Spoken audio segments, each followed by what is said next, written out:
जय माता दी, जय मां कामाख्या। देव राधा ट्रस्ट सत्यवाणी चैनल से आप सत्य वचन सुन रहे हैं।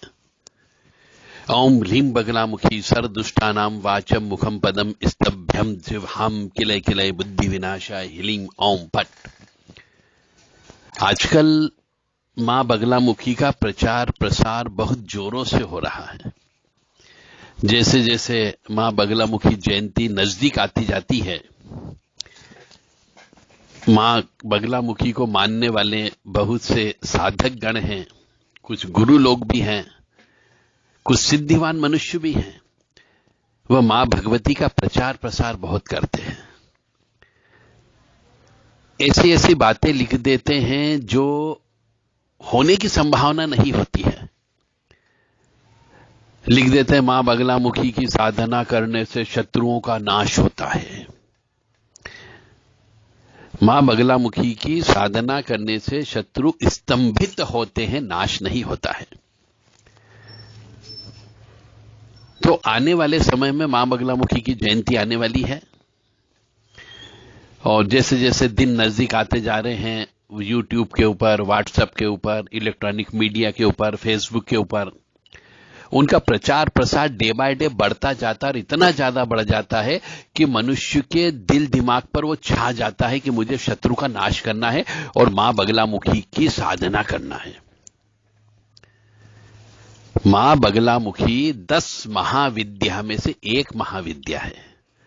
तो सबसे पहले तो उसके आगे लगता है महाविद्या, मतलब विद्या के ऊपर महाविद्या कहलाती है। बड़ी विद्या है वो, बड़ी साधना है। तो पहले आप प्राइमरी और हाई सेकेंडरी तो पास करो, तब तो कॉलेज में पहुंचोगे, तब तो आप महाविद्यालय पहुंचोगे। यदि आपने प्राइमरी हाई सेकेंडरी पास नहीं की तो कॉलेज कैसे पहुंच जाओगे? इसी प्रकार पहले आपने छोटी मोटी साधनाएं की हो, देवी मां की, वो भी नवाण मंत्र की साधना की हो, कुंजिका स्तोत्र की साधना की हो, दुर्गा सप्तशती की साधना की हो, दुर्गा जी के 32 नाम की साधना की हो, तब जाकर के आप महाविद्या की साधना कर सकते हो। वैसे हर कोई रास्ते चलते महाविद्या की साधना करने लगा तो पागल हो जाता है। और ऐसे ही मंत्र लेकर के, यूट्यूब से मंत्र लेकर के, फेसबुक से मंत्र लेकर के मत जप करने लग जाना, क्योंकि ये महाविद्या है। इस महाविद्या के बहुत से नियम कानून होते हैं, उनका पालन करना पड़ता है। और जब मंत्र की बात आती है तो मंत्र गुरु से लेना पड़ता है। बिना गुरु से मंत्र लिए आप इसकी साधना नहीं कर सकते, और करोगे तो भुगतोगे। परिवार से भी हाथ धो बैठोगे, और स्वयं भी अपनी जीवनचर्या जो होगी उसमें बहुत से तब्दीलियां नजर आएगी आपको। हर तरीके से हर कदम कदम पे आपको कष्ट मिलना प्रारंभ हो जाएगा। तो रास्ते चलते साधना मत कर लेना, क्योंकि महाशक्ति है, महाविद्या है, और बहुत पवित्र और पाक साफ है। तो बहुत सारे नियम है, और नियम के पहले भी आपको पहले तो हाई सेकेंडरी तो पास करना ही करना पड़ेगी। तो उसके पहले के जो रोड बनाने के काम होते हैं, पहले छोटी मोटी बहुत सारी साधनाएं करना पड़ती है, तब जाकर के महाविद्या की साधना कर सकते हो। तो आजकल जिधर देखो उधर, जिसको देखो उधर पीले कपड़े पहन करके घूम रहे हैं, और मां बगलामुखी के मंत्र का जप कर रहे हैं, और उसका नुकसान भी हमने होते हुए कई मनुष्यों को देखा। इसीलिए आपसे बारंबार रिक्वेस्ट कर रहे हैं, कोई भी ना डालनी, केवल बगलामुखी मां की बात नहीं कर रहे हैं, कोई भी महाविद्या जो 10 महाविद्या में आती है, यानी काली, तारा महाविद्या, षोडशी, भुवनेश्वरी, भैरवी, छिन्नमस्ता, धूमावती, कमलात्मिका, मातंगी, ये 10 महाविद्या कहलाती। महाविद्या ने महाविद्यालय यानी कॉलेज किस्म की, कॉलेज की बराबर की इनको पढ़ाई करना पड़ती है। तो पहले हाई सेकेंडरी पास करना पड़ता है, यानी प्राइमरी पहले साधना करना होती, शरीर की शुद्धि करना होती, आत्मा की शुद्धि करना होती है, और दीक्षा लेना पड़ती, तब जाकर के महाविद्या की साधना कर सकते हो। तो किसी भी झांसे में मत आ जाना, और उल्टे सीधे गुरु के चक्कर में मत फंस जाना, अन्यथा जिंदगी बर्बाद हो जाएगी। अब गुरु भी आप जिसको ढूंढ रहे हो वो सिद्धिवान गुरु होना चाहिए, उसी से ही मंत्र लीजिए।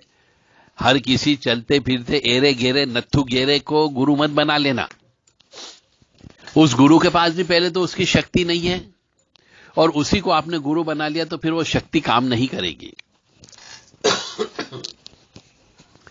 तो जो व्यक्ति 10 महाविद्या का साधक है और विशेष तौर से मां बगलामुखी का साधक है, या जो रोजाना 10, 20, 15 वर्षों से मां बगलामुखी की साधना कर रहा है, हवन पूजन कर रहा है, उससे आप गुरु दीक्षा ले सकते हो, उसको गुरु बना सकते हो।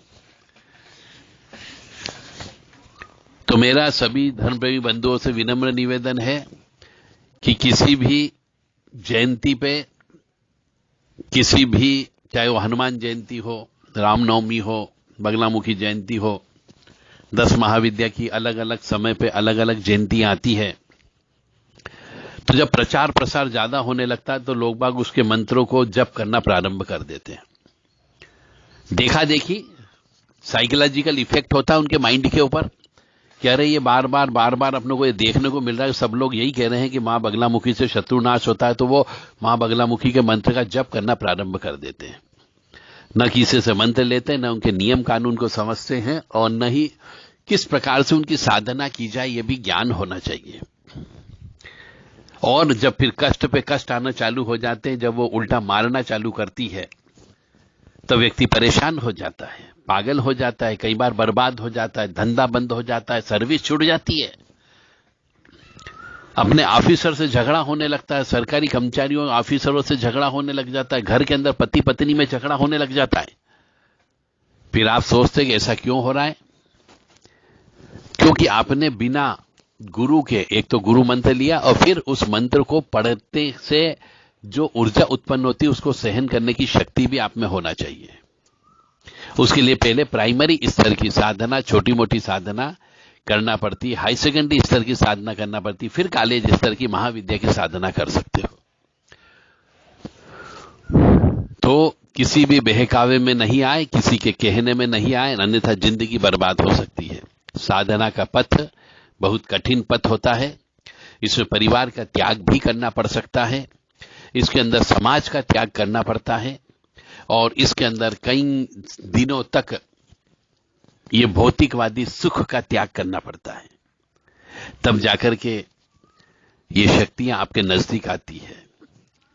इस शक्तियों को नजदीक बुलाने के लिए पहले इस शरीर को तपाना पड़ता है, आत्मा को तपाना पड़ता है, कुंदन के माफिक बनाना पड़ता है, सोने के माफिक बनाना पड़ता है, तब जाकर के शक्तियां आपके साथ एसोसिएट होती है। यदि ऐसा नहीं होता तो आज सभी व्यक्ति जो भी साधना कर रहे हैं सबको सिद्धियां मिल चुकी होती है, भटकते नहीं है। तो कोई भी साधना करे पहले 10 बार सोच लेना। और महाविद्या शब्द की मैं बात कर रहा हूं बार बार कि महाविद्या है ये 10 महाविद्या, इनकी साधना करने के पहले प्राइमरी साधना, हाई सेकेंडरी स्तर की साधना करना आवश्यक है, उसके बाद ही आप बड़ी साधना में जा सकते हो। अन्यथा आपको कोई पागल होने से, बर्बाद होने से, बीमार होने से, लाइलाज बीमारी लगने से कोई नहीं रोक पाएगा। फिर आप बारंबार माफी मांगोगे तो माफी भी नहीं मिलती है, क्योंकि ये तंत्र विद्या है। तंत्र में 1 वे ट्रैक होता है, मिलिट्री शासन चलता है।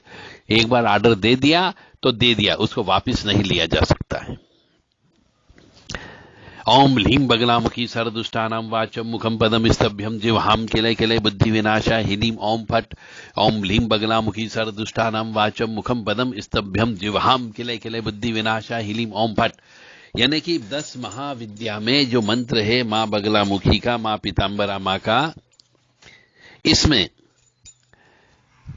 सर्वदुष्टानां वाचम मुखम पदम स्तभ्यम, मतलब मुख को, जिह्वा को, उनके वचन को, उनको स्तंभित कर दे, ये इसका अर्थ निकल करके आता है।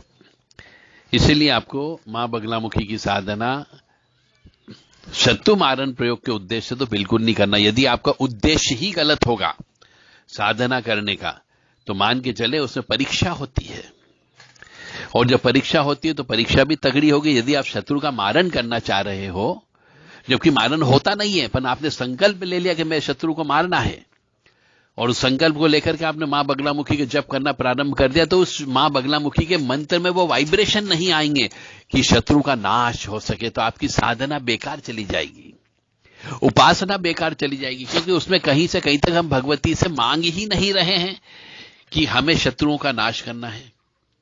क्योंकि जो वर्डिंग से उस मंत्र के जो अर्थ निकलता है, उस मंत्र के अर्थ में यही निकल रहा है कि ओम ह्लीम बगलामुखी सर्व दुष्टानाम, सभी दुष्ट जो मेरे जितने भी है, वाचम मुखम, वाचम मतलब बोलना, मुखम मेरे मुख से जो बोलते हैं, पदम स्तंभ्यम मतलब उसके मेरे शत्रुओं के पैर, मुख और वचन तीनों को स्तंभित कर दो, और जिह्वा को कील दो, ताकि वो मेरे खिलाफ कुछ गलत शब्दों का इस्तेमाल न करे, गलत मेरे खिलाफ प्रचार प्रसार न करे। जिह्वाम किले किले बुद्धि विनाश है, बुद्धि का विनाश कर दो, ऐसी बुद्धि कर दो कि वो हमारे खिलाफ कुछ नहीं बोल पाए। तो ये इसका अर्थ निकलता है। अब इसमें कहीं पर भी मारन प्रयोग नहीं है, इसलिए कोई भी व्यक्ति ऐसा लिखता है, बताता है आपको, तो आप उसको दो टुक जवाब दे सकते हो कि मां बगलामुखी के मंत्र से मारन नहीं होता है।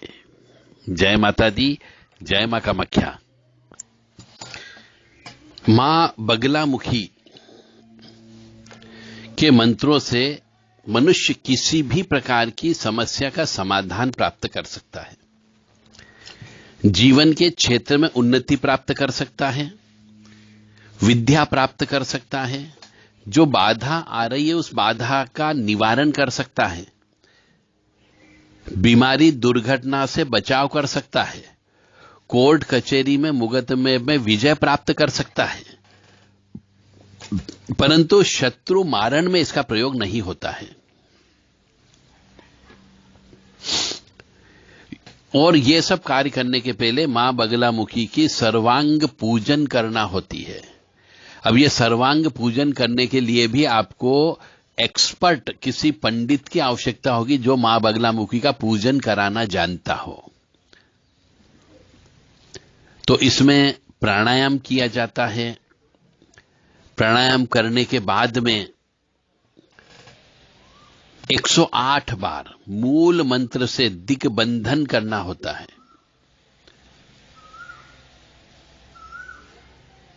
फिर 10 महाविद्या का ध्यान करते हुए दिग्बंध करें और फिर विनियोग बोलना होता है। विनियोग करने के बाद में, और एक विनियोग नहीं होता है, कई विनियोग होते हैं इसमें। विनियोग करने के उपरांत करन्यास, बहुत सारे न्यास करना होते हैं। करन्यास हो गया, हृदय न्यास हो गया, उसके बाद ध्यान बोलना पड़ता है उनका, और ये सब कोई एक्सपर्ट व्यक्ति ही करा पाएगा। ध्यान बोलने के बाद में उनका एक यंत्र लाना पड़ता है, उस यंत्र की प्राण प्रतिष्ठा करवाना होती है। और ये प्राण प्रतिष्ठा कराना भी कोई हंसी खेल नहीं है, और वो भी मां बगलामुखी के यंत्र में प्राण प्रतिष्ठा कराना कोई हंसी खेल नहीं है। और जितना मंत्र का जप किया है उतना दशांश हवन करना भी आवश्यक होता है। जितना दशांश हवन किया उसका 10% तर्पण करना होता है, और उसके भी 10% का मार्जिन करना होता है। तो ये विधान पूरा करना होगा। फिर जैसा मैंने कहा, सर्वांग पूजा का मतलब होता है उनको पूज्यामी तर्पयामी, ये पूरा हर जितने भी उनके जो यंत्र होते हैं, यंत्र में जितने भी तिकोने और पॉइंट होते हैं, वहां पर किसी न किसी शक्ति को बिठाना पड़ता है। अष्टकोण होता है, उसके अंदर बिठाना पड़ता है। वसुपत्र होता है, उसके अंदर आपको बिठाना पड़ता है। द्वितीय अध्याय होता है, तृतीय अध्याय होता है। इस तरीके से ये काफी बड़ी पूजा होती है। तो ये बड़ी पूजा तभी सक्सेस होगी जब आप किसी जानकार व्यक्ति के माध्यम से इस पूजा को समझेंगे। केवल ऐसे ही मंत्र लेकर के उठा लिया और जप करना चालू कर दिया, तो ऐसे में कोई साधना सिद्धि नहीं होती, ये समय की बर्बादी है। और उल्टा सीधा मंत्र लेने पर आप पागल भी हो सकते हैं, जैसा मैं बार बार कह रहा हूं। हल्दी की माला का प्रयोग करना पड़ता है, वो भी खंडित नहीं होनी चाहिए। फिर बगलामुखी का गायत्री मंत्र भी दिया हुआ है। अष्टादश बगलामुखी का गायत्री मंत्र भी दिया हुआ है, त्रयाक्षरी मंत्र भी दिया गया है, नवाक्षर वाला बगलामुखी का मंत्र भी दिया गया है। तो इस तरीके से कौन सा मंत्र आप लेते हो ये गुरु ही आपको बताएगा। यदि आपको भय हो रहा हो तो भय नाश करने के लिए कैसे मंत्रों का पूजा करना है, आपको शत्रु आपके हटाना है तो किन मंत्रों का जप करना पड़ेगा, आपको जादू टोना यदि आपके ऊपर हो गया तो मां बगलामुखी जादू टोने को कैसे हटाने के लिए अलग मंत्र बोलना पड़ता है और उसकी क्या विधि होती है। कॉम्पिटिटिव एग्जाम में पास होना है तो उसके लिए बगलामुखी के लिए क्या करना पड़ेगी, सब चीज के लिए अलग अलग नियम है। बच्चों की रक्षा के लिए यदि कोई रक्षा तावीज बनाना है मां बगलामुखी का तो उसके लिए अलग नियम बने हुए हैं, और यदि हमें अपनी उम्र लंबी करना है तो उसके लिए अलग मंत्र बोलना पड़ता है, पूजा भी अलग होती है, सुरक्षा कवच भी तैयार करना पड़ सकता है। तो इन सब के लिए जो है अलग अलग मंत्र हैं, केवल एक मंत्र से काम नहीं चलता है।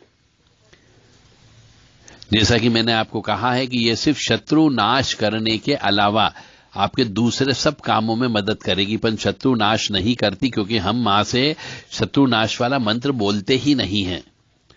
और इस विद्या का सदुपयोग ही करना चाहिए, दुरुपयोग नहीं करना चाहिए।